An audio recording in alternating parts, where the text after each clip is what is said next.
Sinabi kay Jesus ng isa sa mga naroroon, "Guro, iutos nga po ninyo sa kapatid ko na paghatian namin ang aming kayamanan." Sumagot siya, "Sino ang naglagay sa akin bilang hukom o tagapaghati ng mana ninyo?" At sinabi niya sa kanilang lahat, "Mag-ingat kayo sa lahat ng uri ng kasakiman, sapagat ang buhay ng tao ay wala sa dami ng kanyang kayamanan." Pagkatapos isinalaysay ni Jesus ang isang talinhaga. Isang mayaman ang umani ng sagana sa kanyang bukirin, kaya't sinabi niya sa sarili, "No, ang gagawin ko ngayon? Wala na akong paglagyan ng aking mga ani. Alam ko na, ipagigiba ko ang aking mga kamali at magpapatayo ako ng mas malalaki. Doon ko ilalagay ang aking ani at ibang ari-arian. Pagkatapos ay sasabihin ko sa aking sarili, marami ka nang naipon para sa mahabang panahon. Kaya't magpahinga ka na lamang, kumain, uminom at magpakasaya." Ngunit sinabi sa kanya ng Diyos, "Hangal, sa kabiring ito'y babawian ka ng buhay. Kanino ngayon mapupunta ang mga inilaan mo para sa iyong sarili?" Ganyan ang sasapitin ng sino mang nag-iipon ng kayamanan para sa sarili, ngunit dukha naman sa paningin ng Diyos. Ang mabuting balita ng ating Panginoon.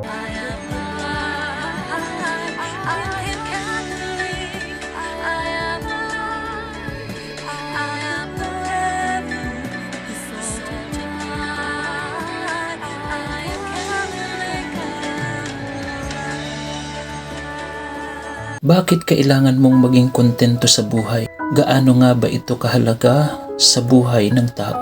Being content as a Christian means finding satisfaction, inner peace, and joyful acceptance of God's will in any circumstances, rather than relying on external possessions or conditions for happiness. It's an eternal virtue cultivated through trust in God's sovereignty, knowing He provides, and a focus on spiritual treasures in the future rather than earthly ones. Mahalaga ang pagiging kontento sa buhay dahil ito ay nagdudulot ng kapayapaan ng isip, kagalakan sa puso at mas malalim na pananampalataya sa Diyos. Bakit mahalaga ang pagiging kontento? Number 1, nagbibigay ng kapanatagan ng loob. Kapag marunong tayong makontento, hindi tayo alipin ng inggit, pagnanasa sa mga bagay na wala sa atin. Natututuhan nating pahalagahan kung ano ang mayroon tayo. Aanhin mo ang maraming kayamanan, mataas na kalagayan sa buhay, kung ikaw naman ay walang kapanatagan at tunay na kapayapaan. Mangangaral, Kabanatang 5, talatang 10 hanggang 12. Ang gahaman sa salapi ay walang kasiyahan, at ang sakim sa kayamanan ay hindi masisiyahan sa kaunting pakinabang. Ngunit ito man ay walang kabuluhan. Habang lumalaki ang kayamanan, dumarami ang pangangailangan, at ang tanging kasiyahan ng may-ari ay ang isiping siya ay mayaman. Mahimbing ang tulog ng isang manggagawa, marami man o kaunti ang kanyang pagkain. Ngunit ang mayaman ay hindi man lamang dalawin ng antok. Huwag kayong maging sakim sa salapi. Masiyahan na kayo sa kung anong mayroon kayo. Hebreo, Kabanatang 13, talatang 5.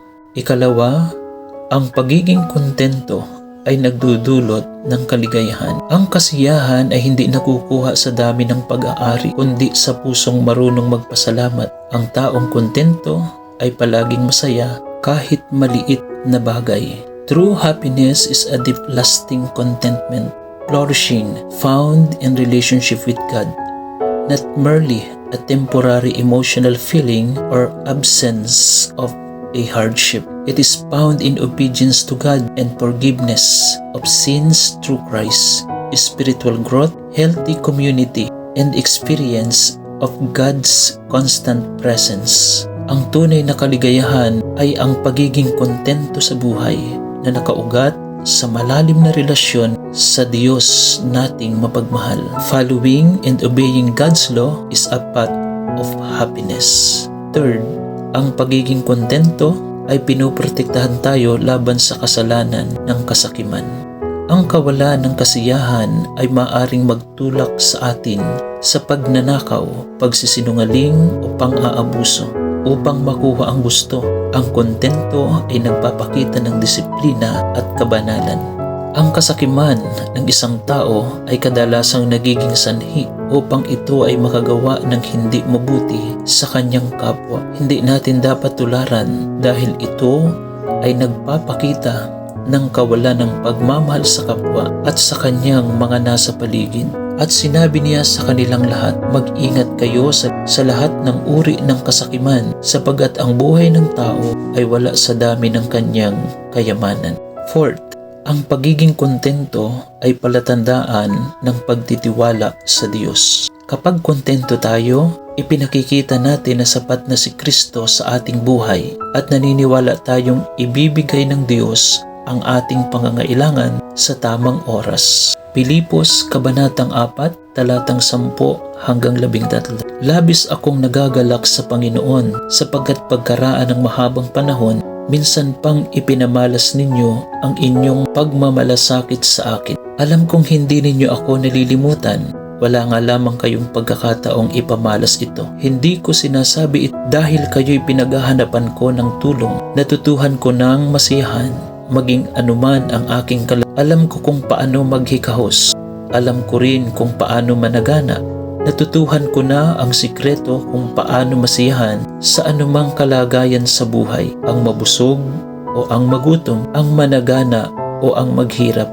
Ang lahat ng ito'y magagawa ko dahil sa lakas na kaloob sa akin ni Kristo. In Christ, we have everything. Number 5, ang pagiging kontento ay nagbubunga ng pasasalamat at kababaang loob. Ang taong kontento ay laging nagpapasalamat at hindi nagmamataas. Nakikita niya ang kabutihan ng Diyos sa lahat ng pagkakataon. Huwag kayong padaya, mga kapatid kong minamahal. Ang lahat ng mabuti at ganap na kaloob ay buhat sa Diyos. Mula sa Ama na lumikha ng mga tanglaw sa kalangitan, hindi siya nagbabago o nagdudulot ng bahagya mang dilim dahil sa pagbabago. God is the origin of all existence, including the universe, life, knowledge, and all good things, from whom everything else derives its being and sustenance. Ang buong daigdig at lahat ng naroon ang may-ari sa Yahweh na ating Panginoon. Maging kontento ka, hindi dahil wala ka ng ambisyon, kundi dahil alam mong ang tagumpay ay hindi palaging nasa ibabaw ng lahat. Ang bawat hakbang, kahit pamaliit, ay tagumpay na sa sarili nitong paraan. Ang kontento ay pagtanggap na hindi lahat ay para sa iyo. Ang pagiging kontento ay isang biyaya at bertud na nagtuturo sa atin ng simplicity, gratitude at faithfulness sa Diyos. Be contented and be grateful anyway.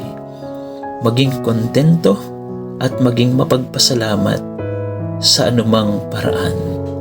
God bless us all.